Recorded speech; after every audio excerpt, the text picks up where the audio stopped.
kertas terakhir. Kertas yang terakhir ini merah pula tintanya. Bagaimana cara mendekatkan atau mendatangkan jodoh untuk saya? Saya seorang akhwat. Rezeki harimau tidak tertukar dengan musang. Kalaulah rezeki musang ditangkap, tahu musang? Bukan musang king, itu durian. Kalaulah rezeki musang ditangkap harimau, maka musang itu sudah punah di dunia ini. Apakah masih ada musang sekarang? Masih. Bagaimana memberitahu suami untuk tidak merokok lagi?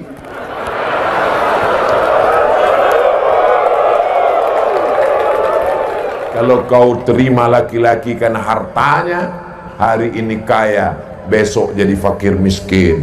Kalau kau terima laki-laki karena gantengnya, hari ini ganteng, besok pop, tua, ompong, peot.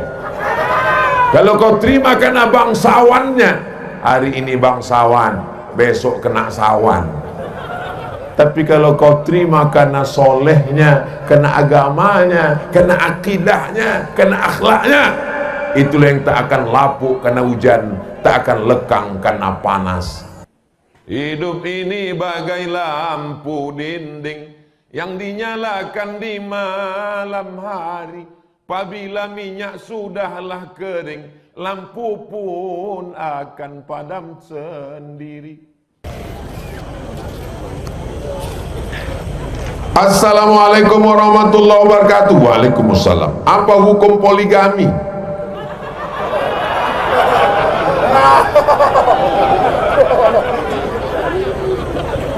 Bu, ini boleh saya jawab? Lah, tenang kalian.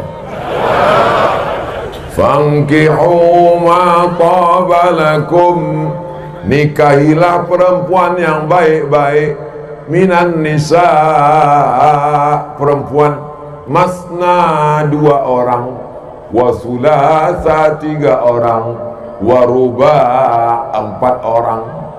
Ayat ini nyuruh nambah atau mengurangi? Saya ulang sekali lagi. Ayat ini menyuruh menambah atau mengurangi?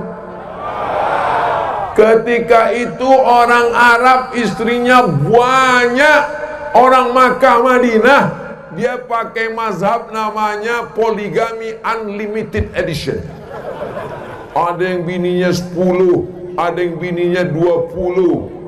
Lalu kemudian turun ayat ini, kata Allah dalam Quran, kau pertahankan saja 4, sisanya kau lepas. Jadi yang waktu itu bininya 20, yang dipertahankannya 4, yang 16 dilepas. Sekarang saya tanya, ayat ini mengurangi atau menambah? Mengurangi, Beb. Jadi baca ujungnya, fa in khiftum alla ta'dilu, kalau kau tak sanggup bersikap adil, fawahidah, 1 saja. Dan hukum di Indonesia ketat sekali. Laki-laki tidak bisa menambah buka cabang kecuali ada surat izin dari istri yang ditandatangani di atas materai 10.000 yang disetujui oleh hakim pengadilan agama. Makanya ibu sebelum tidur malam ini, yakinkan di dekat tempat tidur itu tidak ada kertas, pena, dan materai. Sebelum tidur periksa dulu, kalau ada kertas-kertas, pena, materai, hati-hati, takutnya pas tidur tertanda tangani. Andai pun tertanda tangani, jangan cemas, karena kertas itu nanti akan dibawa ke pengadilan dan hakim bertanya, benarkah ini surat ibu yang menulis? Benar Pak Hakim, tapi waktu itu saya sedang mengigau tidur lelap. Apakah ibu setuju?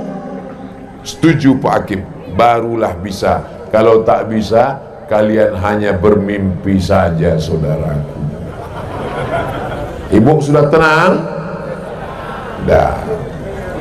Itu kalau dia mau ke KUA. Tapi kalau dia mau diam-diam, selamat tinggal lah itu. Bolehkah Pak Ustadz? Ini ajaran Islam. Kalau tidak setuju jangan mengejek, karena mengejek berarti mengejek ajaran Islam, mengejek Nabi Muhammad, mengejek Allah. Kalau setuju laksanakan. Bapak rayulah ibu, mama mau masuk surga jalan tol yang tanpa banyak-banyak puasa sunat Senin Kamis, tanpa banyak sholat duha, langsung masuk surga. Setuju ini. Banyak cara lain masuk surga.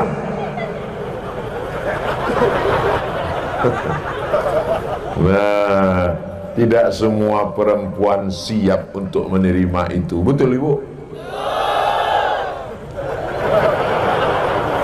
Dari bunyinya udah jelas itu, dah pahamlah kalian. Tapi ada perempuan yang ikhlas, suaminya menikah lagi, dicarikan oleh istri yang pertama. Kawan saya, tak boleh sebut nama, menjaga kode etik jurnalistik. Nanti ibu yang mau tanya, nomor handphonenya nanti saya kasih untuk konsultasi bagaimana cara melembutkan hati, bisa menerima itu, insyaallah. Ada laki-laki yang kekuatannya 300 tenaga kuda, tak sanggup istrinya. Kalau ini tidak dibuka pintu emergency door, maka akan terjadi ledakan pesawat yang luar biasa. Dia akan berzina, dia akan buat maksiat. Sekarang saya tanya, ibu lebih mau yang halal atau dibiarkan dia buat haram?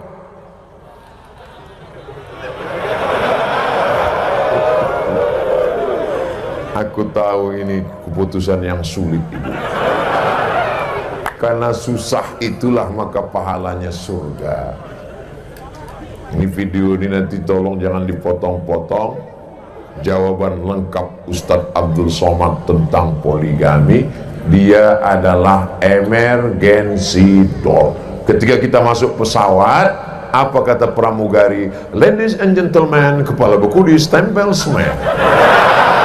All of our passenger, kepada seluruh penumpang penerbangan pesawat airlines, nanti ketika pesawat ini di atas, tolong akan turun mendarat, kita keluar dari pintu sebelah kanan.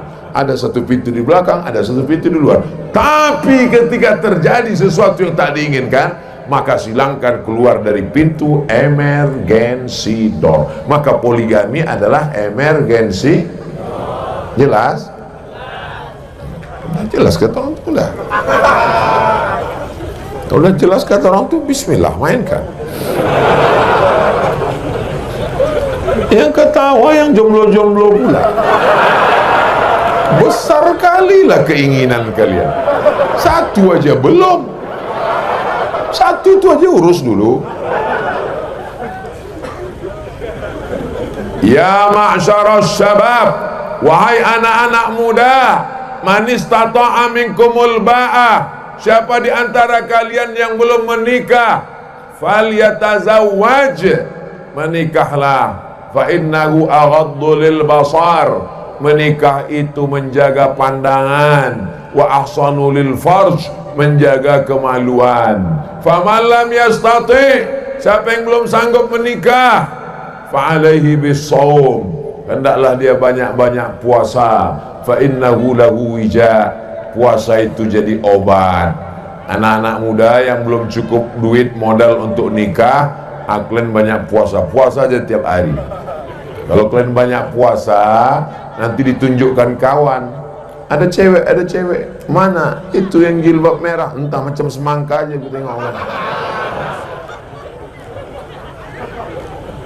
Jadi banyak-banyak puasa. Ibu-ibu, kalau dapatlah menantu yang soleh macam panitia ini, jangan sampai kalian lewatkan. Karena mencari laki-laki yang soleh sekarang ini susah ibu. Kalau mereka nanti datang meminang anak gadis ibu, tolong maharnya jangan tinggi-tinggi ya bu. Udah aku kasih kalian jalan. Tak laku juga bukan salahku lagi.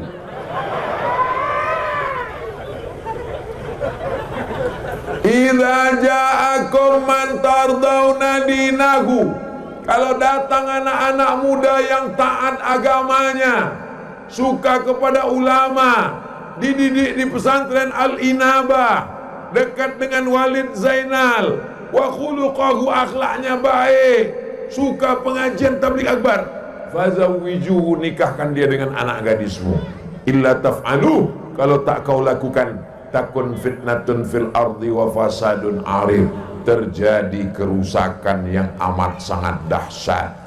Kalau kau terima laki-laki karena hartanya, hari ini kaya, besok jadi fakir miskin. Kalau kau terima laki-laki karena gantengnya, hari ini ganteng, besok top, tua ompong peon. Kalau kau terima karena bangsawannya, hari ini bangsawan, besok kena sawan. Tapi kalau kau terima karena solehnya, karena agamanya, karena akidahnya, karena akhlaknya, itulah yang tak akan lapuk karena hujan, tak akan lekang karena panas. Dia akan melahirkan anak cucu keturunan. Ini calon imam-imam kalian. Ya Allah, pertemukan anak-anak gadis yang solihah-solihah ini dengan anak lajang yang soleh-soleh ini dengan cara yang baik-baik, ya Allah, sehingga lahirlah keturunan yang baik-baik, insyaallah. Ayah, ya, gimana ayah jumpa dengan emak dulu? Kami jumpanya waktu tabligh akbar di Manggi. Gimana ceritanya jumpa? Waktu itu pas sudah selesai acara Ustadz Somad, pas kami bubar, waktu aku sedang nyari-nyari selop, itulah kepalaku terbentur sama kepala emak kau. Bos kami panah.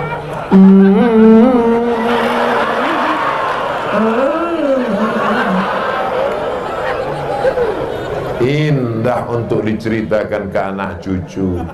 Pertemuannya di mana? Pengajian. Acaranya apa? Mendengar ayat Allah. Ada pacaran-pacaran. Kami tak pernah pacaran. Setelah tatapan itu, aku pun datang ke rumah kakekmu, datukmu. Aku pun diterima, kami pun menikah. Setelah itu kau pun lahir setelah 9 bulan 10 hari. Di Manggi mengandung masih 9 bulan 10 hari. Serius saya bertanya ini. Di Manggi orang mengandung masih 9 bulan 10 hari. Alhamdulillah. Di tempat lain tinggal 4 bulan aja lagi. Nikah Januari, Mei lahir. Ini yang saya katakan ini true story, kisah nyata atau hoax? Nyata. Apa namanya? MBA, Married by Accident. Karena kecelakaan, dibonceng anak lajang membonceng anak gadis. Kamera sudah menyala. Naikkan ke atas. Letakkan posisinya di tengah. Hidupkan handphone dengan senter. Yang tak punya baterai nanti disiapkan baterai TV, baterai semua. Sallallahu ala Muhammad, sallallahu alaihi wasallam, sallallahu ala Muhammad, sallallahu alaihi wasallam.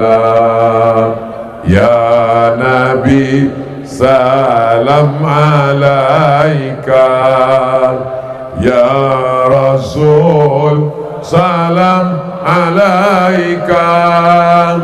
Ya Habibi, salam alaika. Salawatullah alaika. Ya Habibi, salam alaika. Salawatullah alaika. Udah, dia nggak boleh lama-lama, nanti ketiak basah.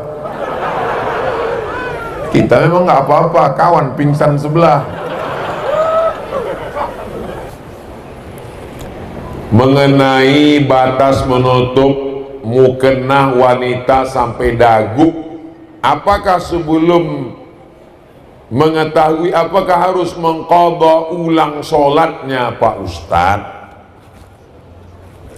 Mazhab Hanafi, mazhab Syafi'i, ini kaki ini mesti ditutup, kaki, pakai kaos kaki atau pakai kain yang menutup sampai ke bawah. Mazhab Hanafi kata dia tidak. Mazhab Hanafi ini rasional. Mazhab Hanafi katanya kaki tak perlu ditutup. Kenapa tak perlu ditutup? Karena waktu berdiri kaki itu ditutup oleh kain. Waktu tegak tapak kaki itu tertutup otomatis. Waktu sedang sujud kaki itu tertutup dengan kain. Maka kaki itu di dalam. Untuk apa ditutup? Kata rasional mazhab Hanafi. Mazhab Syafi'i, kaki itu disampul dengan kaos kaki karena dikhawatirkan terbuka. Mazhab Hanafi enggak. Kenapa? Karena waktu berdiri tapak kaki nempel ke bawah. Waktu ruku, sujud, kain menutup ke bawah. Jadi kata dia, untuk apa ditutup? Itu argumentasi orang yang kainnya kemari waktu dagu. Kenapa?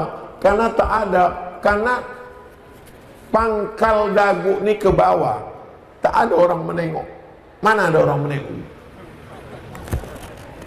Pangkal dagu ini ke bawah. Jadi kalau ada orang pakai mukena, di sini kainnya, maka pangkal dagu ini, kecuali kalau dagunya panjang kemari, atau dua dagunya, satu di sini, satu di sini. Itu argumentasi rasional mazhab Hanafi tentang kaki yang dikiaskannya kemari. Jadi bagi yang sudah terlanjur dia tidak qadha lagi. Adapun yang akan datang, kalau dia khawatir, da'ma yaribuka ila ma la yaribuka, tinggalkan yang meragukanmu kepada sesuatu yang tak meragukanmu. Kalau ragu kemari, maka angkat ke sini sampai kemari sehingga tak ragu lagi. Jadi ada mukena itu yang dipasang, ada tambahan kain begini biar supaya tidak terbuka pangkal. Apa hukum barang yang ditemukan di laut? Luqatah.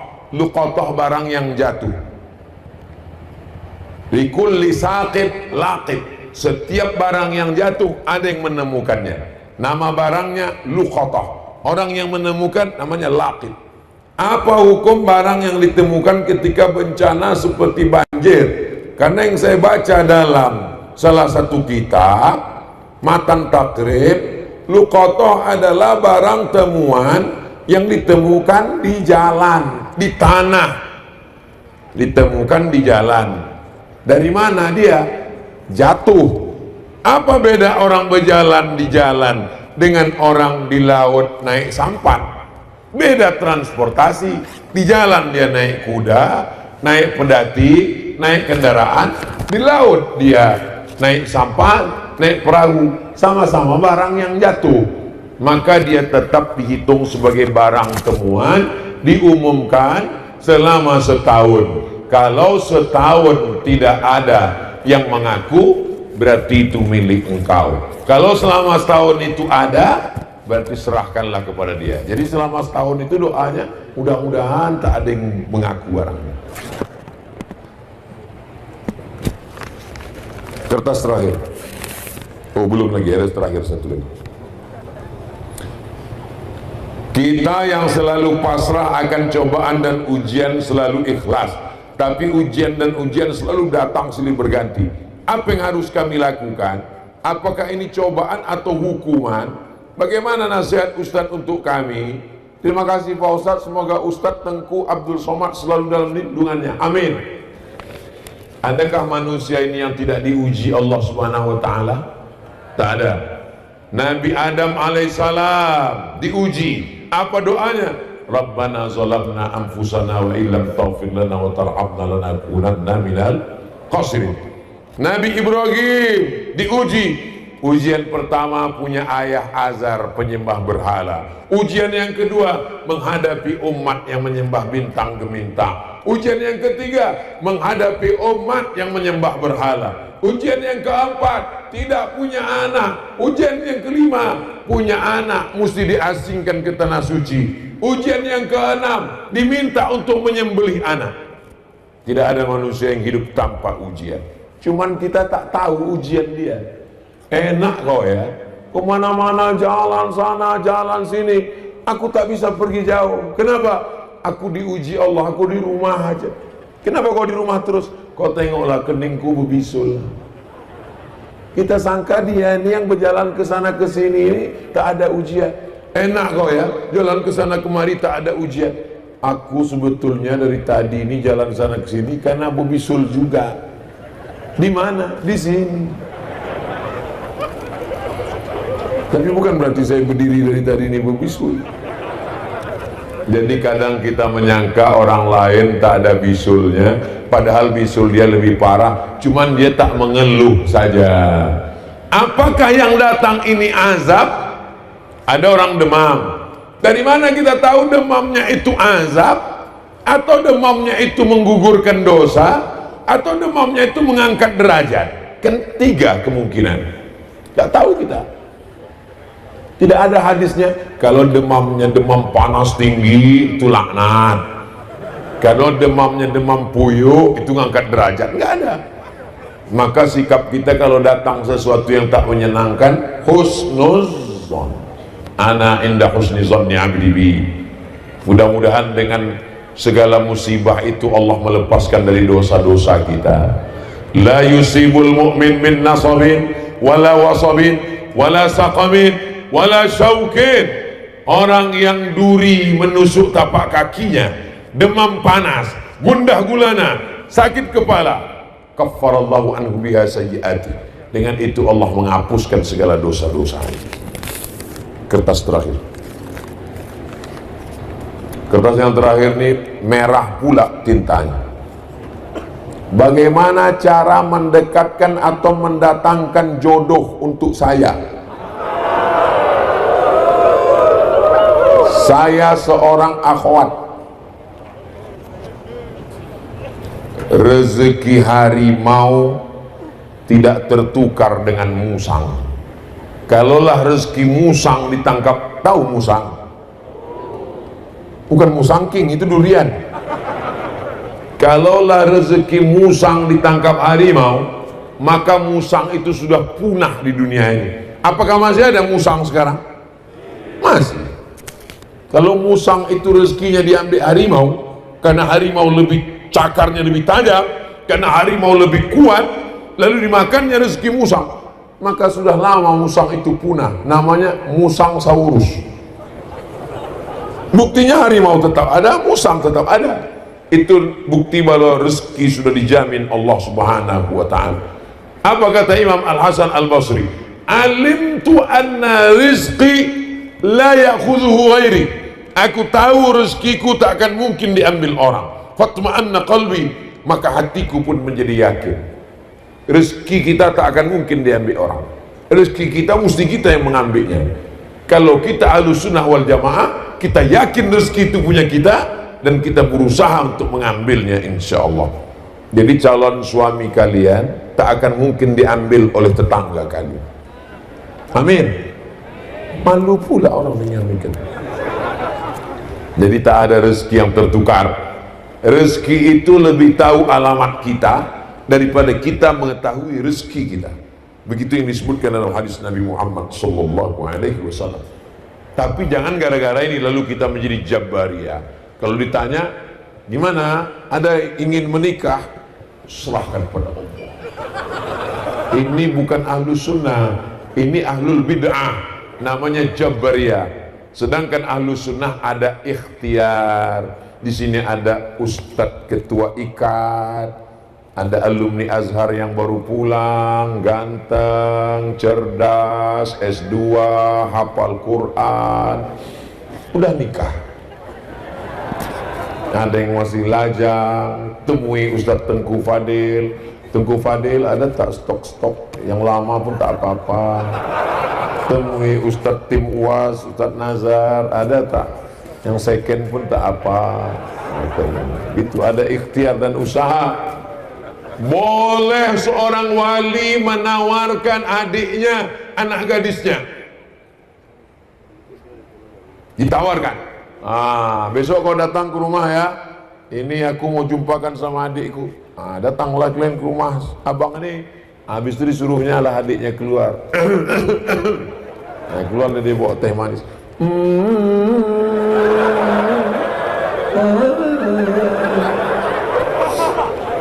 Kau pun kau tengoklah sambil tengok teh. Jadi harus ada usaha dan ikhtiar.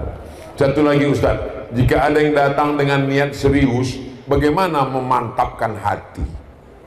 Memangnya ada pilihan lain? Macam banyak aja pilihan. Kalau udah datang itu, jadi perempuan ini begini.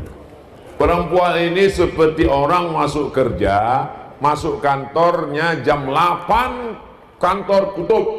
Keluar dari rumah jam 7. Jam 7 lewatlah bis pertama. Lewat bis, tang-tang, kata klakson bis. Penuh kali bisnya. Nantilah jam 7.15 berlalu satu bis. Jam 7.30 muncul bis. Memang tidak penuh, tapi nggak ada AC-nya. Nantilah 7.45 lewat ojek. Teng. Ojek pula, nanti ada bis lagi. 7.59 apa yang lewat pun jadilah.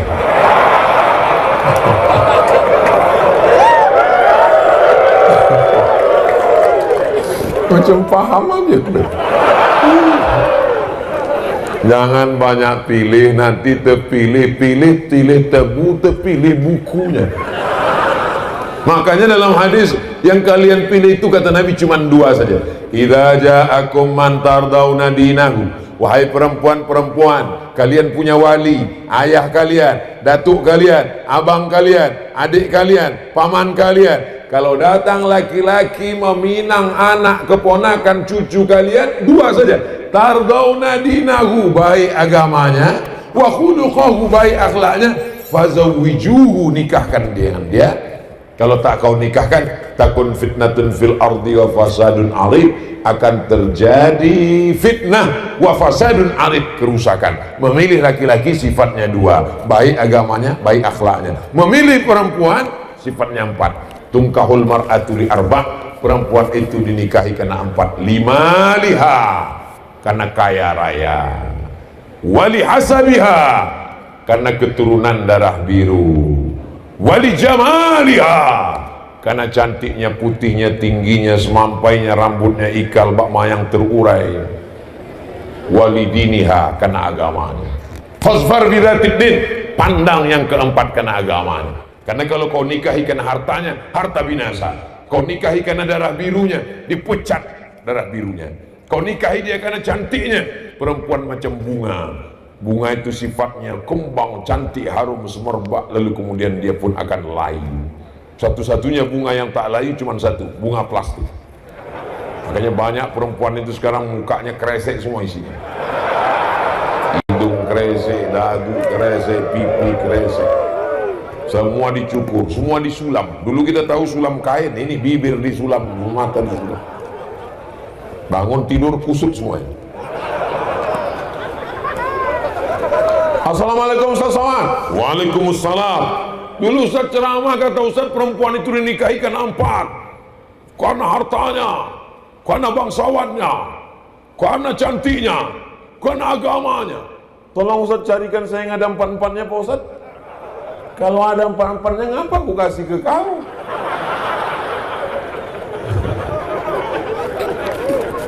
Tolong untuk yang ini nanti diedit. Bahaya ini. Masya Allah, tabarakallah. Perempuan yang junub bolehkah dia kerja seperti memasak nasi untuk suaminya? Sebaiknya dia berwudu dulu. Sebagus-bagusnya dia segera mandi. Tapi kalau kedinginan atau mati lampu atau kerannya tidak jalan atau sumurnya tiba-tiba kering, setidak-tidaknya dia berwudu. Kalau dia tak bisa berwudu, kata dokter, jangan berwudu ya bu, nanti kalau ibu berwudu mati. Maka dia bertayamum. Tapi sebagus-bagusnya dia mandi, barulah dia melakukan aktivitas. Yang tidak boleh sama sekali 7. Tak boleh megang Quran, tak boleh baca Quran, tak boleh bawa Quran, tak boleh masuk masjid, tak boleh iktikaf, tak boleh tawaf, tak boleh solat, tak boleh puasa. Itu tak boleh sama sekali, haram hukumnya. Tak boleh pegang Quran, tak boleh bawa Quran, tak boleh baca Quran, tak boleh masuk masjid, tak boleh iktikaf, tak boleh salat, tak boleh puasa, tak boleh tawaf. Mazhab Syafi'i. Sumber referensinya mana? Al-Fiqhul Islami wa Adillatuh. Siapa penulis kitabnya? Syekh Wahbah Az-Zuhaili. Adapun tentang memasak, buat kopi suami, sebaiknya dia mandi bersih suci. Bagi tarekat Naqsyabandiyah yang memasakkan gulai goreng ikan, memasakkan nasi orang yang sedang bersuluk, orang suluk nasinya putih, tidak boleh dalam keadaan berhadas. Jangankan hadas besar sedang uzur, sedang berhadas kecil pun tak boleh. Kami kalau sedang bersuluk, tarekat Naqsyabandiyah, maka yang memasakkan nasi yang disukat setumpuk makan siang makan malam itu hanya orang yang dalam keadaan berwudu suci saja, karena ini terkait tentang kesucian diri. Dikhawatirkan dia menjadi hijab yang menghalangi kita dengan Allah Subhanahu wa ta'ala. Mudah-mudahan kita suci zahir, suci batin, bersih dari hadas besar, hadas kecil, senantiasa istiqomah menjaga wudu, supaya dibukakan Allah pintu-pintu keberkahan insyaallah. Amin ya rabbal.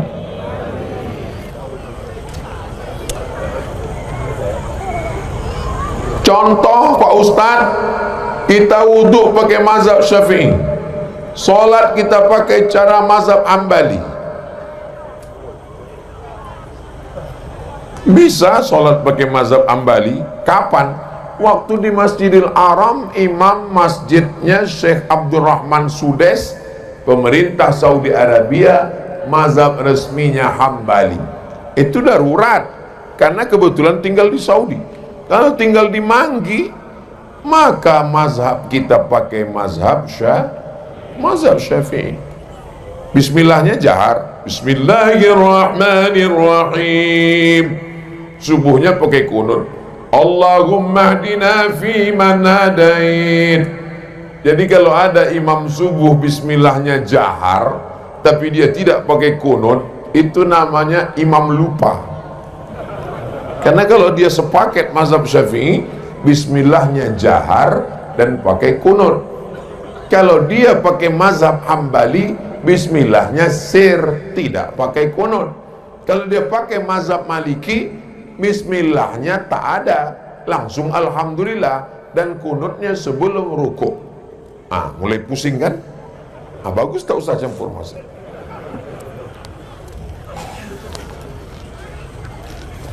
Apa pahala bagi istri yang selalu mendukung suaminya menjalankan kebaikan?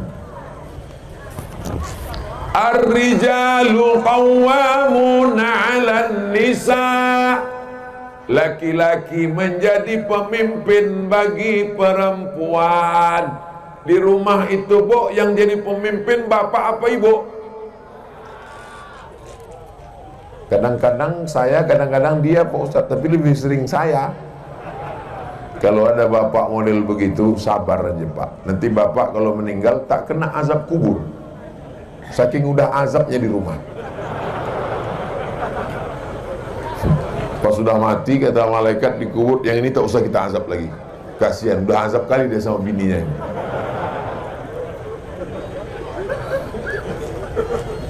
Perempuan yang solihah itu bagaimana sifatnya ya Rasulullah? Idza nazarta ilaiha sarratka, kalau kau pandang dia senang hatimu. Alhamdulillah Pak Ustaz, aku senang kali nengok dia itu. Siapa dia? Istri kawanku. Itu namanya gatal. Usahakanlah ibu menyenangkan di hati suami, di pandangan suami. Insya Allah ya Bu. Soalnya banyak sekarang perempuan ini dia bersolek, pakai baju bagus kalau mau keluar rumah, menyenangkan laki orang. Tapi kalau di depan lakinya bau bawang goreng, bentuknya macam mak lampir. Tapi kalau pas mau keluar rumah, bedaknya 2 inci, mukanya putih, tangannya hitam, minum jus bengkoang. Idza nazarta ilaiha sarratka, kalau kau tengok senang hatimu. Yang kedua, idza amartaha ata'atka, kalau kau suruh dia taat. Adik sholat ya dek, Allah baru dengar ceramah Ustaz Somad sekali udah menceramahi aku pula.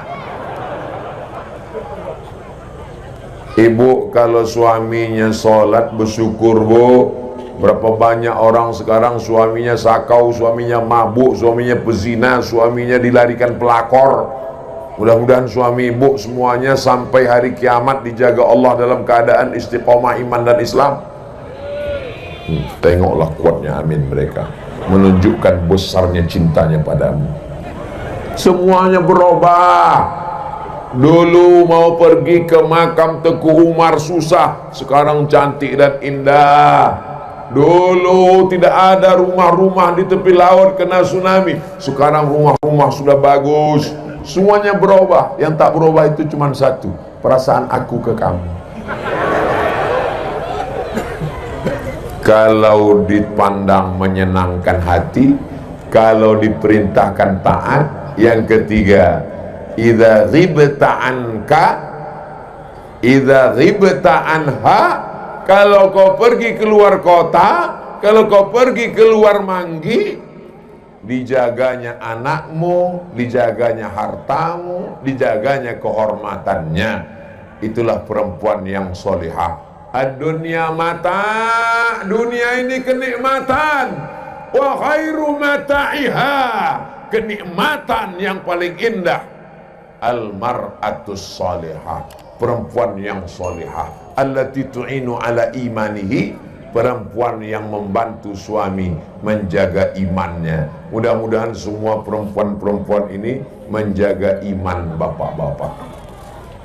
Sebetulnya bapak menjaga ibu atau ibu menjaga bapak? Yang paling selamat diam memang, daripada salah jawab. Bagus dia. Hunna libasul lakum wa antum libasul lahun. Perempuan jadi baju pakaian bagi laki-laki, laki-laki jadi pakaian bagi perempuan.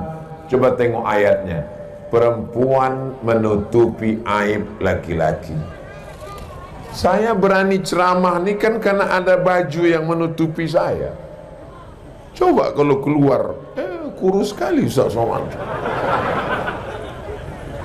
Jadi mereka ini adalah pakaian yang menutupi bapak, dan bapak juga tutupi mereka. Saling menutupi, bukan saling membuka aib. Maka begitu Allah mengatakan, ini perempuan laki-laki, dua makhluk yang berbeda. Lalu yang menyatukan mereka apa? Wa ja'ala bainakum mawaddatan wa rahmah. Dijadikannya antara kalian berdua ada mawaddah dan rahmah. Mawaddah itu fisik, lebih tinggi, lebih cantik, lebih putih, rambutnya bak mayang terurai, bibirnya bak delima merekah, alisnya bak semut beriring, pipinya bak pauh di layang. Begitu anak 3, rambutnya bak sumbu kompor, dan seterusnya. Nanti kalau aku teruskan banyak yang tersinggung. Perempuan itu macam bunga. Bunga itu bagaimana? Cantik, mekar, harum, indah, layu, kuning, mati. Satu-satunya bunga yang tak layu, bunga plastik. Dan di Manggi tak ada bunga plastik karena semuanya asli, original. Beda tempat lain, oh cantik sekali bunga, pas ditengok plastik semuanya. Di Manggi asli, tanaman hidup. Tolong selesai acara panitia kalian balikkan ini. Ya kan, Bu? Punya orang ini. Kan sampai habis acara, hilang bunga aku kan gara-gara rusak somat lah ini. Aku juga yang kena.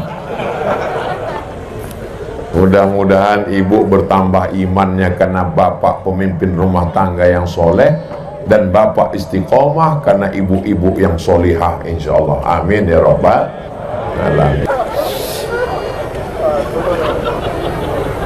Kenapa terlambat ketawa ibu? Mohon Ustadz jelaskan, kami masjid salat Jumat, sebagian jamaah melaksanakan salat zuhur. Saking kan tak adanya kertas, terpaksalah kue kotaknya. Bagus, efisien daripada jadi sampah. Dalam mazhab Syafi'i, satu daerah ini sholat Jumatnya mesti satu.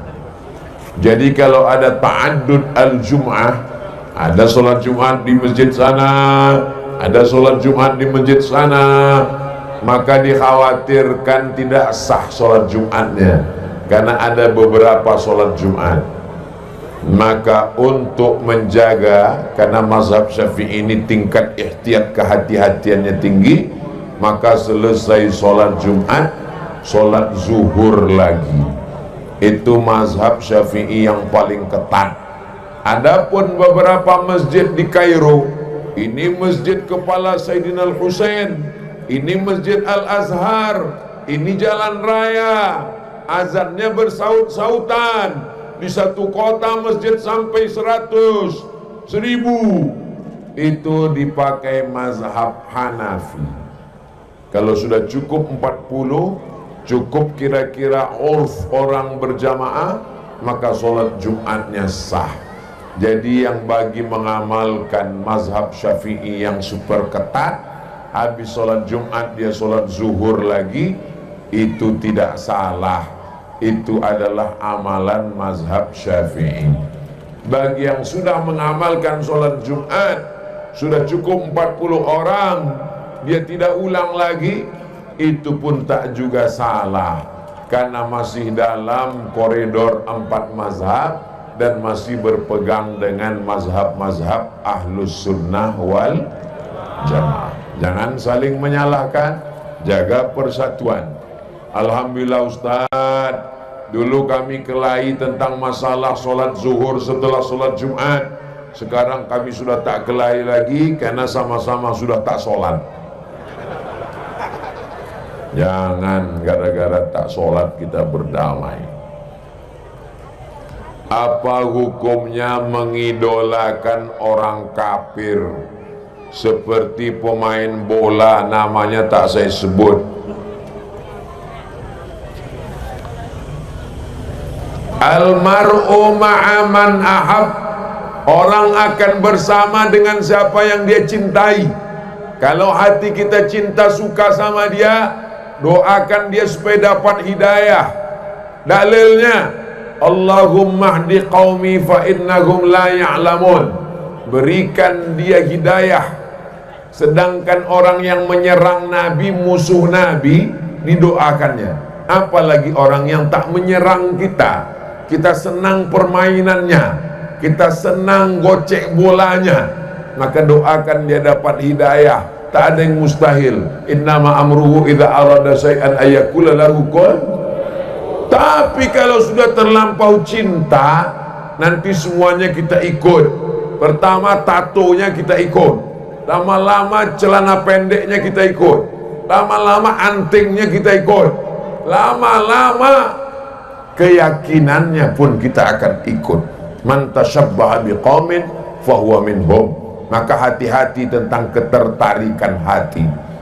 Maka tidak boleh hati ini lebih mencintai. Puncak cinta kita adalah kepada Nabi Muhammad sallallahu alaihi wasallam. Qul, katakan, in kuntum tuhibbunallah, kalau kau cinta kepada Allah, fattabi'uni, ikuti aku, ikuti Nabi Muhammad sallallahu alaihi wasallam. Semua cinta akan berakhir. Al-akhirlah, orang-orang yang berkasih sayang di dunia, ba'duhum li ba'din adu, nanti di akhirat akan menjadi musuh. Illal muttaqun, kecuali orang yang takwa kepada Allah. Habibaka haunamma, cintalah secukupnya. Asa ayyakuna baghidaka yaumamma, boleh jadi yang kau cinta hari ini menjadi musuh besok pagi. Abghid baghidaka haunamma, bencilah secukupnya. Asa ayyakuna habibaka yaumamma, boleh jadi benci yang terlampau berubah menjadi cinta.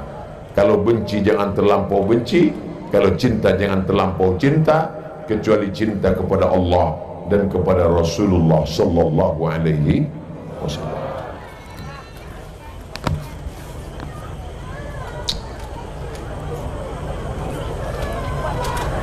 Bagaimana cara kita pindah-pindah mazhab? Apa pula boleh pindah-pindah mazhab? Saya tak pernah pindah mazhab. Cobalah sebutkan di pasal mana saya pindah mazhab. Tak pernah saya pindah mazhab. Buka kitabnya Al-Fiqhul Islami wa Adillatu. Pembahasan pertama tentang talfiq. Tidak boleh mencampur mazhab dalam satu qadiyah.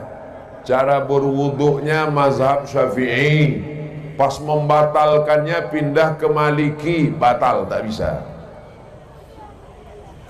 Tapi dalam keadaan darurat tingkat tinggi, tapi tidak dalam satu masalah, bisa.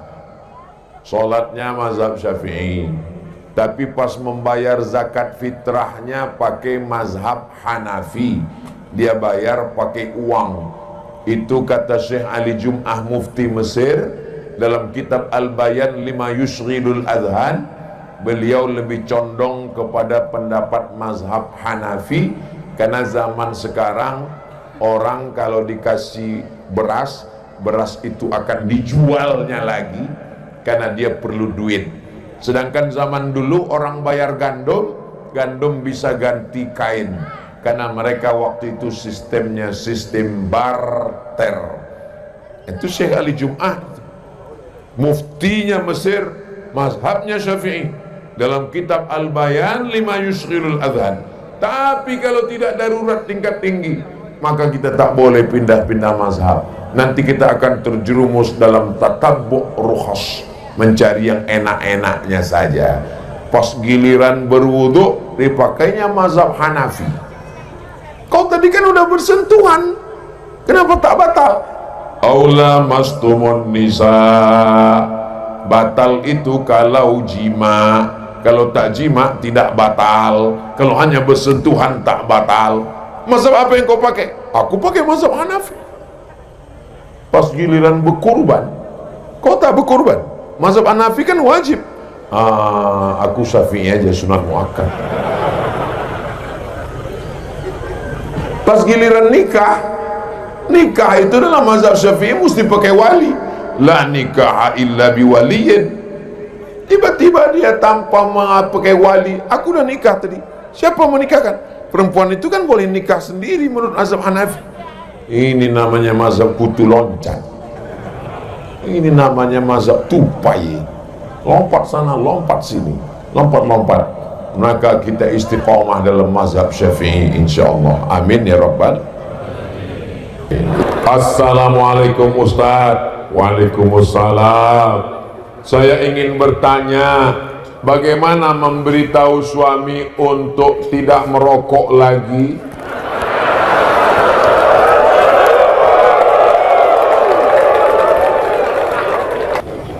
Jangan ibu pulang dari pengajian, lalu ibu panggil suami ibu mentang-mentang udah ngaji. Sini bang, duduk. Ya ayyuhalladzina maroko. Tak bisa, karena ibu tetaplah seorang ibu rumah tangga, maka ibu pakai lidah orang lain. Pas acara arisan keluarga, ibu bisikkan ke Abu Abi Tengku yang ceramah. Kebetulan Ustadz dari Ikatan Alumni Timur Tengah. Ustadz, tolong ceritakan bahaya tembakau ya Pak Ustadz.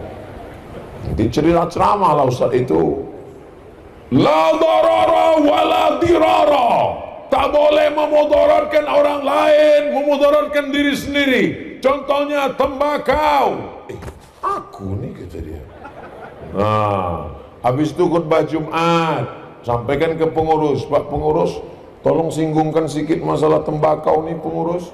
Khutbah Jumat, jamaah Jumat yang dimuliakan Allah, hari ini ada orang yang membakar uangnya, padahal Allah mengatakan innal mubadzirin, orang yang mubazir kanu ikhwana syayatin, saudara setan. Aku juga nih. Jadi dari mulai khutbah Jumat, pengajian arisan keluarga, pengajian di masjid, akhirnya, tapi jangan lupa ada yang lebih hebat daripada pengajian. Ad-du'a silahul mu'min. Ibu bacakan Al-Fatihah, bertawassul kepada Rasulullah. Ya Allah, tutupkan pintu hati suamiku ini ya Allah.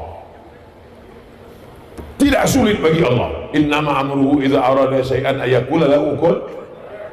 Lalu kenapa dibuat Allah begitu panjang ceritanya? Prosesnya Allah ingin buat ibu dapat nikmat lebih hebat daripada dunia dan seisinya. Ayyahdiyallahu bika rajulan wahidan. Satu orang dapat hidayah karena mulutmu, khairum min humurin na'am, lebih baik daripada seekor unta yang merah. Dalam riwayat lain, khairum minad dunya wa ma fiha, lebih baik daripada dunia dan seisinya. Mudah-mudahan ibu yang risau dengan suaminya merokok segera berhenti insyaallah. Amin ya rabbal.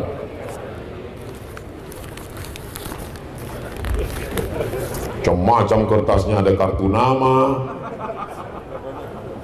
Apakah boleh bagi kita untuk mengulang hafalan Quran ketika sedang dalam keadaan haid bagi perempuan Pak Ustadz? Mazhab yang paling tua Imam Hanafi, tidak boleh perempuan dalam keadaan haid membaca Quran, memegang Quran, membawa Quran. Mazhab Maliki tidak boleh, mazhab Syafi'i tidak boleh, mazhab Hambali tidak boleh, tapi ada pengecualian. Mazhab Maliki boleh perempuan yang sedang uzur haid mengulang hafalan an zahri qalbin, dalam hati. Jadi nanti kalau bapak lihat ada ibu-ibu diam aja, itu sedang ulang hafalan, diam aja. Tanya dulu, ibu hafal Quran? Enggak. Itu berarti sedang memikirkan tagihan. Mazhab Hambali boleh, catatan guru yang sedang mengajar Quran, ustazah sedang ngajar, maka dia boleh baca tapi putus-putus. Ya ayyuhalladzina amanu kutiba alaikumus syiyam kama kutiba alal ladzina min qablikum la'allakum tattaqun. Tak boleh baca sekali lurus. Jadi kesimpulannya dari 4 mazhab boleh membaca 2. Yang pertama mengulang hafalan dalam hati, yang kedua mengajar dengan putus-putus tidak nyambung. Adapun selain dari itu tidak boleh baca Quran, tidak boleh pegang Quran, tidak boleh bawa Quran. Apa hukumnya suami yang tak mau kerja bertahun-tahun? berharap istri yang bekerja untuk menafkahi keluarga.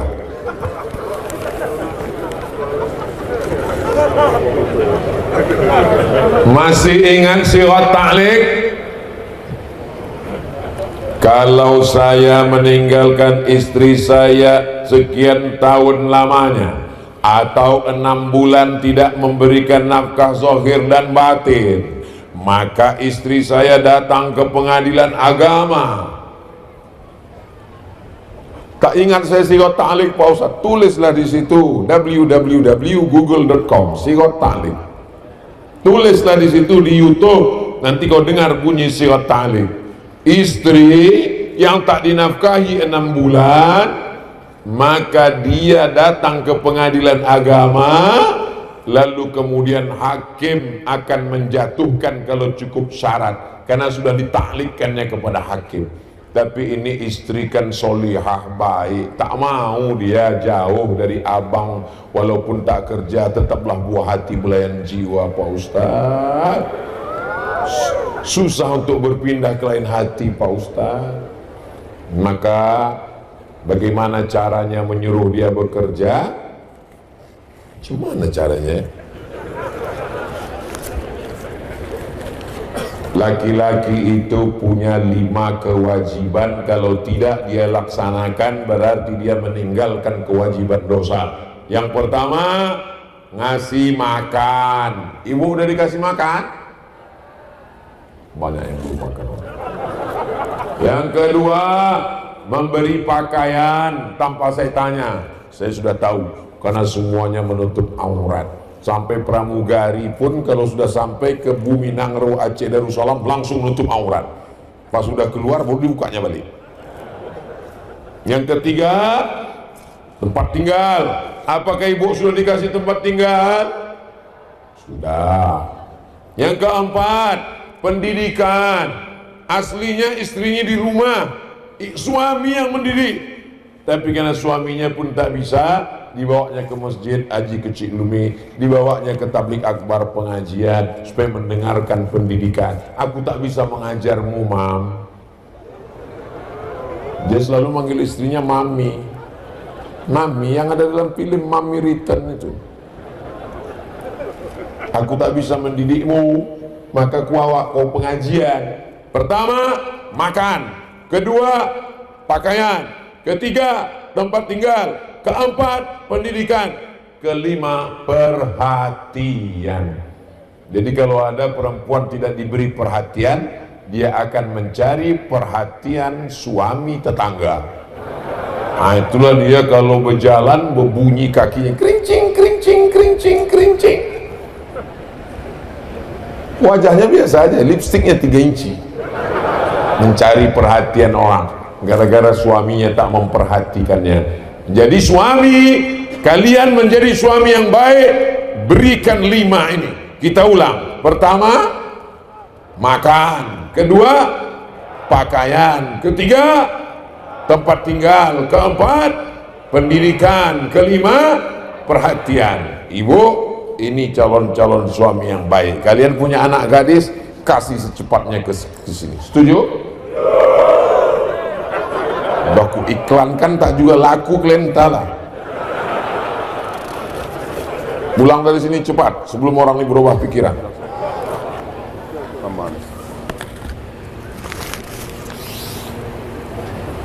Izinkan saya bertanya pada malam yang berbahagia ini. Apakah kita berdosa jika kita menegur orang tua kita ketika tahu perbuatan yang mereka lakukan salah? Kuntum khaira ummah, kalian ini umat yang terbaik. Kapan kita menjadi umat yang terbaik? Ta'muruna bil ma'ruf, ajak orang buat baik, wa tanhauna 'anil, larang orang buat mungkar. Jadi kalau orang tua kita mabuk Pak Ustadz, orang tua kita main judi Pak Ustadz, orang tua kita ke dukun Pak Ustadz, apakah judi, dukun dan mabuk itu mungkar? Mungkar. Maka kita cegah. Caranya, jadi jangan mentang-mentang udah ngaji, udah tobat, udah hijrah, dekat dengan Abu Abi Tengku Ustadz, pulang ke rumah munafik. Itu ayahmu. Kalau kau panggil dia, hei setan, berarti kau anak. Coba lihat Nabi Ibrahim alaihissalam. Apa kata ayahnya Azar? La illam tantahi, kalau kau tak berhenti menceramahi aku, la arjumannaka, ku lempar kau pakai batu sampai mati. Wahjurni maliya, tinggalkan aku, pergi jauh sana. Apa kata Nabi Ibrahim? Sa'astaghfiru laka rabbi, aku akan mintakan ampun kepada Allah untukmu wahai ayahku. Innahu kana bi hafiya, Allah itu mengabulkan doa-doaku. Jadi tidak boleh berkata kasar kepada orang tua. Wa in jahadaka, kalau orang tuamu memaksamu, ala an tusyrika bi, mempersekutukan aku, kata Allah, la tuti'huma, jangan kau taat pada ke orang tuamu. Tapi baca ujung ayatnya, wasahibhuma fid dunya ma'rufa, tetaplah bergaul, berinteraksi dengan baik, dengan pernah berhenti, tapi dengan cara yang santun. Ud'u ila sabil rabbik, ajak kedua orang tuamu ke jalan Allah bil hikmah, dengan kata-kata yang santun, wal mau'izatil hasanah, dengan suri tauladan yang baik. Mesti berdebat, berargumentasi. Wajadilhum billati hiya ahsan, berdebatlah dengan cara yang terbaik. Jadi kalau kebetulan ibunya belum pakai jilbab, belum menutup aurat, mak pakai baju tutup aurat ya mak ya, kelihatannya ketiak mak itu macam leher onta. Kasar kali cakap kau. Kalau tak percaya tengoklah mak, ini gambarnya. Jangan kasar-kasar, karena bagaimanapun dia dulu yang mengandungmu 9 bulan 10 hari, melahirkanmu meregang nyawa. Kau gendong dia dari Banda Aceh ke Makkah, terus ke Madinah, terus ke Padang Arafah, terus ke Musdalifah dan Mina, tak dapat menebus sekali teriakannya saat melahirkanmu. Dengan kata yang paling lembut, paling baik, pakai lidah orang lain, pinjam lidah ustaz untuk menyampaikan kebaikan, dan doakan dia. Allah akan membukakan pintu hidayah. Tak ada yang sulit bagi Allah, tapi Allah ingin melihat kesabaranmu dan keseriusanmu. Mudah-mudahan orang tua kita yang belum lagi dapat hidayah, dibukakan Allah pintu hidayah insyaallah. Bagaimana menurut Ustadz tentang penerapan ilmu fikih, tauhid, tasawuf, serta penerapan contohnya dalam kehidupan? Perempuan auratnya semua mesti ditutup kecuali wajah dan telapak tangan. Pertama akidah, kedua fikih, ketiga tasawuf atau akhlak. Pertama akidah, kedua fikih, ketiga akhlak atau tasawuf. Kenapa disebut tasawuf? Karena diambil dari kata sofa, artinya suci, mensucikan hati dari hasad, dengki, busuk hati, iri, hasad, membersihkan hati, tazkiyatun nafs. Ada ustadz ceramah di masjid, kalau kamu menjalin transaksi hutang piutang, maka bayarlah tepat pada waktunya. Itu pembahasannya tentang akidah, fikih atau akhlak? Tentang fikih, karena terkait tentang hutang piutang, muamalat. Ada ustadz ceramah, Allah itu mengetahui segala perbuatan kita. Walaupun kita berada di dalam toilet, kamar mandi, berbuat dosa sebesar ujung rambut, sebesar ujung pisau, sebesar ujung jarum, sebesar tapak kaki semut yang hitam di tengah malam yang gelap. Ini masalah akidah, fikih atau akhlak? Akidah. Marilah kita mensucikan hati kita. Jangan sampai kita dengki menengok orang. Ada orang rumah baru sakit jantung koroner, ada orang mobil baru naik darah tinggi, ada orang bini baru kita langsung mati mendadak. Ini masalah apa? Akhlak. Maka dimanapun ngajinya itu tak keluar dari 3: akidah, fikih, dan akhlak. Dari mana sumbernya? Dari hadis Jibril, akhbirni anil iman, antashhada alla antu'mina billah wa malaikatihi wa kutubihi wa rusulihi wal yawmil akhir wa bil qadari khairihi wa syarrihi. Akhbirni anil islam, antashhada an la ilaha illallah wa anna muhammadar rasulullah wa tuqimas shalah wa tutiyaz zakah wa tasuma ramadan wa tahujjal baita in istata'ta ilaihi sabila. Akhbirni anil ihsan, anta'budallaha ka'annaka tarahu fa illam takun tarahu fa innahu yaraka. Beribadahlah engkau seakan-akan Allah melihatmu. Kalau kau tidak bisa melihat Allah, maka Allah melihatmu. Itulah penerapan dan konsep 3: iman, Islam, ihsan, akidah, fikih, dan tasawuf. Apakah berdosa jika tiap pagi sholat subuhnya lambat? Ini nampaknya mau nawar-nawar nih. Mana siapa yang tidur walam yusalli, sampai kelewatan tak sholat subuh, balas syaitanu fi udhunih, setan kencing di telinganya. Allah masih sayang, tak nampak tulisannya. Kalau Allah tak sayang, disingkapkan Allah hijab, tertulis sini WC setan. Maka jangan sampai tidak sholat subuh. Jam itu di setel. Di Aceh sholat subuhnya jam berapa? Jam 5. Astel jam 5. Saya alhamdulillah walaupun udah tua, itu jam kalau udah berbunyi pasti saya bangun. Kecuali kalau saya datang pulang lembur pengajian dari luar kota jam 3. Kalau udah jam 3 pulang saya tak tidur lagi. Bagus saya tunggu azan subuh. Karena kalau saya tertidur nanti terlewat sholat subuh. Jadi kalau ada orang Aceh sholat subuh jam 5, pulang dia ke rumah habis nonton bareng jam 4.30, bismika Allahumma ahya wa amut, itu bukan tidur, memang sengaja tak mau sholat subuh. Bangun jam 8, sholat subuh. Heran anak saya itu Pak Ustadz, sejak dengar pengajian Ustadz sholat subuh, sholat duhanya pun berkunut sekarang. Iyalah, subuh kesiangan.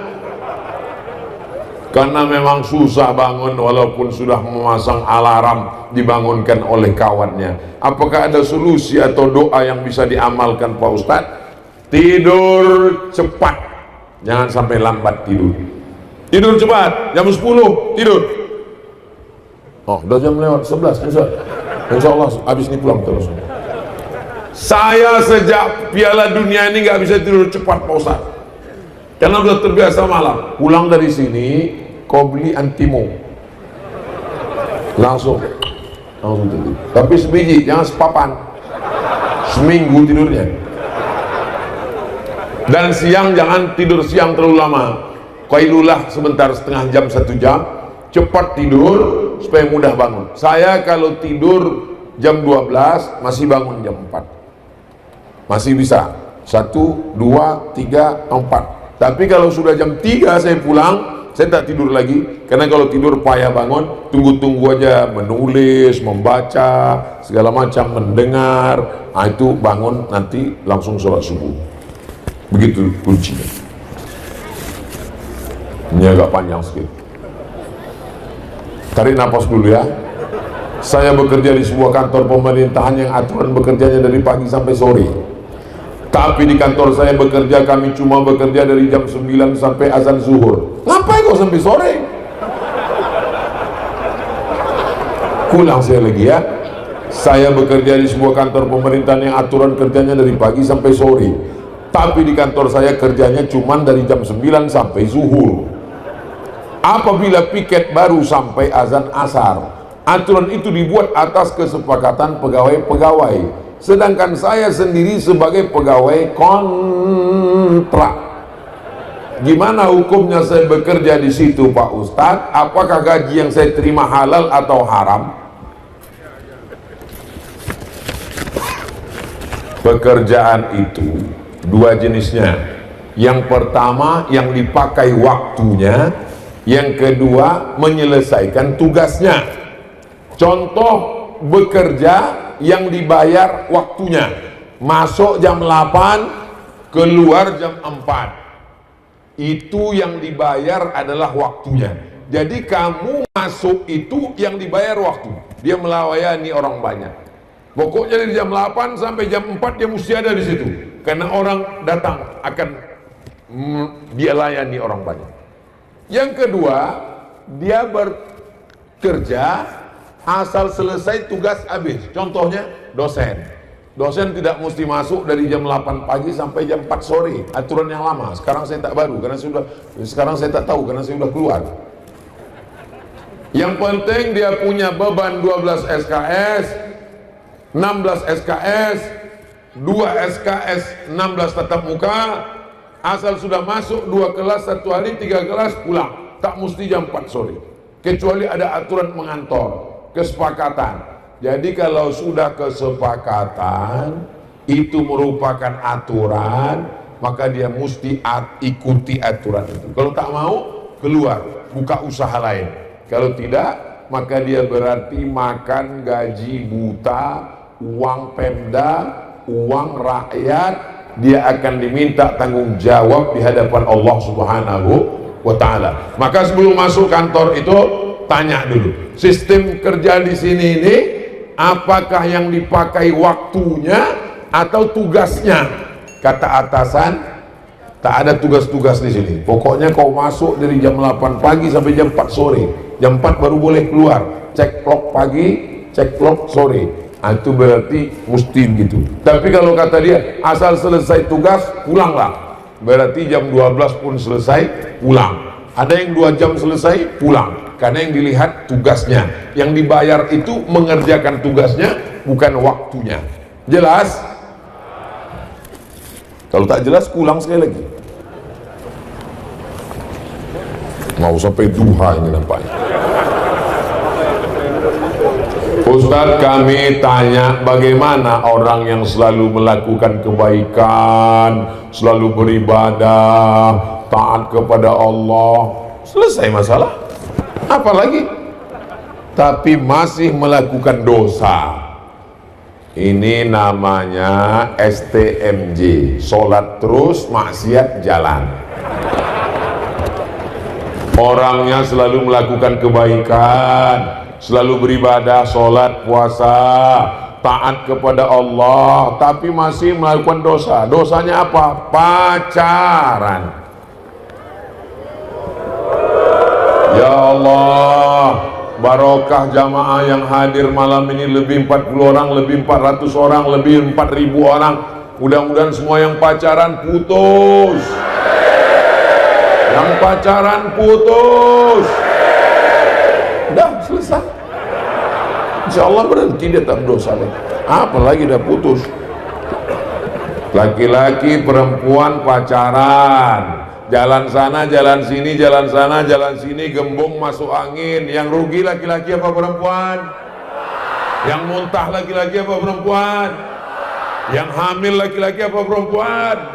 Yang meregang nyawa melahirkan anak laki-laki apa perempuan? Yang malu laki-laki apa perempuan? Masih mau pacaran? Bodoh. Udah begitu hancur babak belurnya, mau juga lagi pacaran. Orang ini ya enak, apalagi playboy cap tupai.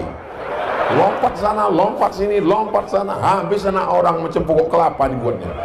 Habis pokok kelapa tuh lubang-lubang, lubang sini, lubang sana.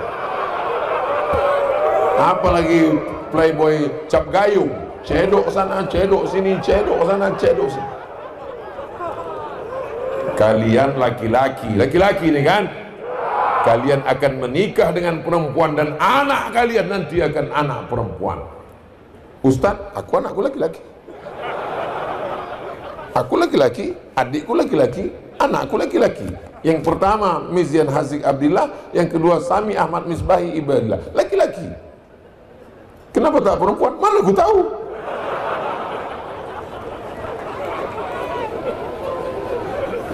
Kau akan punya anak perempuan, kau punya adik perempuan, jangan sepelekan perempuan. Kalau kau jantan, jangan kau bawa bunga mawar, tapi bawalah mahar. Setuju? Hai bapak-bapak, kalau kau punya anak gadis, datang laki-laki pertama kali, kasih dia air minum. Datang kedua kali, tanya, what do you want? Kau mau apa datang kemari? Ini udah 2 kali kau datang kemari. Membawa anak bapak sekali aja. Kau pikir anakku ini toples? Kami mau jalan-jalan aja pak, sebentar aja. Nanti kami belikan bapak mie ayam. Tak ada mie ayam, pergi kau. Datang ibu itu dari dapur, kasihlah bang, kita dulu lebih parah dari itu. Inilah yang buat hancur dunia persilatan. Alhamdulillah, menjadi orang Aceh itu nikmat. Kenapa? Karena ada polisi wilayah Hizbah. Itulah untungnya menjalankan syariat Islam. Tidak hanya narkoba, tidak hanya judi, tapi masalah aurat laki-laki perempuan pun diatur, dan ada polisi adab yang mengurus masalah itu insyaallah. Ya Allah, jagalah bumi Nangro Aceh Darussalam ini tetap bersyariat, supaya anak-anak kami ini selamat dari zina ya Allah. Yang pacaran-pacaran segera kalian berhenti. Kalau ada anak muda buat dosa, tengok dosanya apa. Oh, dosanya pakai narkoba Pak Ustadz, kirim dia ke pesantren. Apa nama pesantrennya? BNN, Badan Narkotika Nasional. Kalau dosanya pacaran, nikahkan dia. Carikan perempuan, asalkan perempuan dapat, nikahkan. Tahu saya cantik-cantik kali. Apa hukum seorang istri umroh tidak ikut suaminya? Mengapa lakinya tak ikut? Tak ada duit. Kata Imam Nawawi, boleh berangkat tidak ada mahram untuk haji dan umrah kalau, mesti ada kalau keadaannya aman. Apakah berangkat umroh itu aman? Aman. Ketua kloter aman. Yang ada di situ aman. Aku rasa tak aman Pak Ustaz. Kenapa? Karena kalau lakiku ini pergi, aku tak ikut, itu ada pelakoh di situ. Ada ketua kloter, ada polisi, di pesawat aman. Maka itulah dalil perempuan boleh pergi umrah walaupun laki. Sebaik-baiknya berdua berangkat. Mudah-mudahan dibukakan Allah rezeki bisa berangkat. Amin. Tapi kalau bukan karena urusan umrah, tidak ada alasan perempuan pergi sendirian. Kisah nyata, true story, bapak-bapak mengantar istrinya keluar kota, dititipkannya kepada kawan sekantor. Kutitipkan istriku ini kepada engkau ya, jaga dia ya. Menyerahkan ayam ke serigala lapar. Udah macam abangku, udah macam ayahku, udah macam adikku. Berawal dari macam, berakhir dengan macam-macam. Kejahatan terjadi bukan karena ada niat dari pelakunya, tapi karena ada kesempatan. Waspadalah. Jangan kasih anak laki-laki berjalan dengan anak perempuan berdua-duaan. Pergi kami oma, jangan. Selangkah kaki kau keluar dari rumah ini, selangkah pula kakiku masuk neraka jahanam. Betul ibu? Bapak pun mesti tegas. Berangkat kami pak, jangan, kata Ustaz Somad. Jangan. Datang pula ibu itu dari dapur, berangkat sajalah kalian, kami dulu lebih parah daripada itu lagi.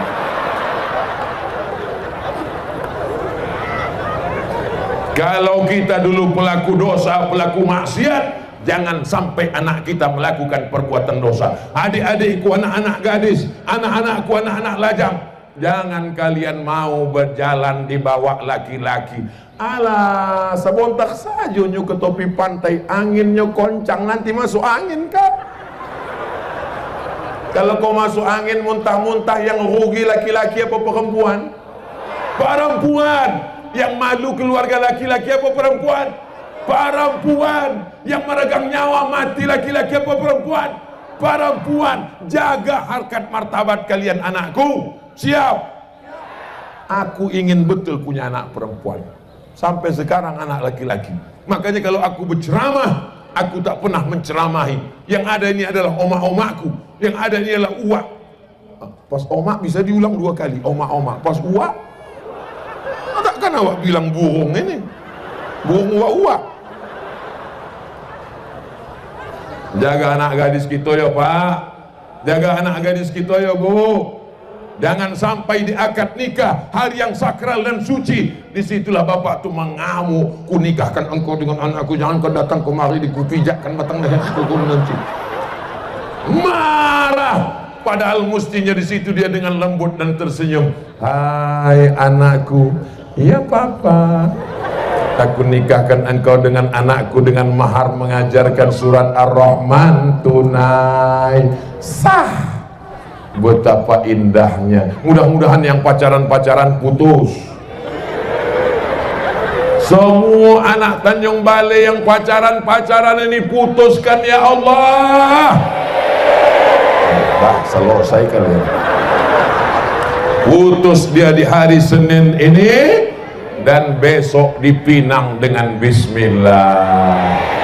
Kalau memang kau jantan, kalau memang kau gagah, kalau memang kau perkasa, kau tak datang membawa bunga mawar, tapi kau datang membawa mahar. Betul? Jangan sia-siakan anak perempuan. Ibu yang punya anak perempuan, man ala salasa banatin, siapa yang merawat menjaga 3 anak perempuan, fa'addabahunna, dididiknya dengan baik, wa zawwajahunna, dinikahkannya dengan orang baik, wa asana ilaihinna, buat baik sampai mati 3 anak perempuan, falahul jannah. Ibu yang punya anak perempuan 3 orang, angkat tangan. Ibu sudah punya tiket masuk surga. Yang punya anak perempuan 2 orang, tambah 1 lagi. Siap bapak menambah? Alah, malu pula kalian. Dalam hatinya itu yang kutunggu-tunggu Ustaz. Dapat ku alasannya bayar. Apakah ada aliran sesat tarekat sebagaimana aliran akidah Usuluddin? Bagaimana pendapat Ustadz di negeri kita ini? Ada seorang ulama membawa muridnya jumpa wali Allah. Ayo murid-muridku kita jumpa wali Allah. Ya, sampai di masjid jumpalah orang yang dikatakan wali Allah itu. Oh, itu dah wali Allah, ya itulah wali Allah. Lalu kemudian orang yang dibilang wali Allah itu meludah dalam masjid. Lalu apa kata syekh ini? Ayo kita pulang. Kenapa guru? Ini kan wali Allah. Ini bukan wali Allah, ini wali setan. Dari mana dia tahu itu wali setan? Memang payah berpikir kalau selagi ingat bola ini memang. Saya ulang ceritanya ya. Ada seorang ulama mengajak muridnya jumpa wali Allah. Sampai di masjid jumpa wali Allah sedang berzikir, tapi tak lama sudah itu dia meludah dalam masjid. Lalu apa kata guru ini? Ayo kita pulang. Tapi ini wali Allah guru. Bukan, ini bukan wali Allah, tapi ini wali setan. Dari mana dia tahu ini wali setan? Karena meludah dalam. Di mana dapat kitab cerita ini? Kisah ini ada dalam kitab namanya Ar-Risalah Al-Qushairiyah, penulisnya Imam Al-Qushairi. Jadi kalau mengukur orang itu sesat tidak sesat, kalau bertentangan dengan Quran, bertentangan dengan hadis Nabi, jangan ikut dia, berarti dia wali. Kisah yang kedua, ketika Syekh Abdul Qadir Al-Jilani sedang berzikir di Masjid Baghdad, la ilaha illallah, la ilaha illallah, la ilaha illallah. Tiba-tiba datang suara, hai Abdul Qadir Jilani, kau sudah kuangkat jadi waliku, kau jangan lagi sholat, karena semua dosamu sudah kuampunkan, dan kau kujamin masuk surga. Lalu apa kata Syekh Abdul Qadir Jilani? A'udzubillahi minasyaitonirrajim. Pergi kau setan. Dari mana Syekh Abdul Qadir Jilani tahu bahwa itu setan? Karena pesannya bertentangan dengan syariat, bertentangan dengan syariat Allah Subhanahu wa taala. Suatu ketika, kisah ini disebutkan dalam kitab Al-Lumah, ditulis oleh Imam At-Tusi, kitab tasawuf yang tua. Seorang murid berkata, "Guru, ayo kita ke majelis wali Allah. Nanti malam malaikat-malaikat turun ke bawah." Gurunya ikut. "Ya, aku mau ikut ke majelis wali Allah." Sampai di situ mereka pun berzikir, la ilaha illallah, la ilaha illallah. Tak lama turunlah makhluk-makhluk bersayap dari langit membawa makanan-makanan. Muridnya pun berbisik, guru, inilah dia wali-wali, inilah malaikat-malaikat. Kata gurunya, jangan tengok ke atas, pandang ke bawah. Waktu ditengok ke bawah, apa yang dilengok? Rupanya kakinya semua kaki keledai. Jadi kalau badannya bersayap, kakinya keledai, apa itu? Jin. Orang bertarekat, orang berzikir, kalau tidak dapat mursyid, guru yang meluruskan, tertipu. Nama kitab judul tentang tertipu, apa judulnya? Tambihul Mughtarrin, peringatan bagi orang yang tertipu.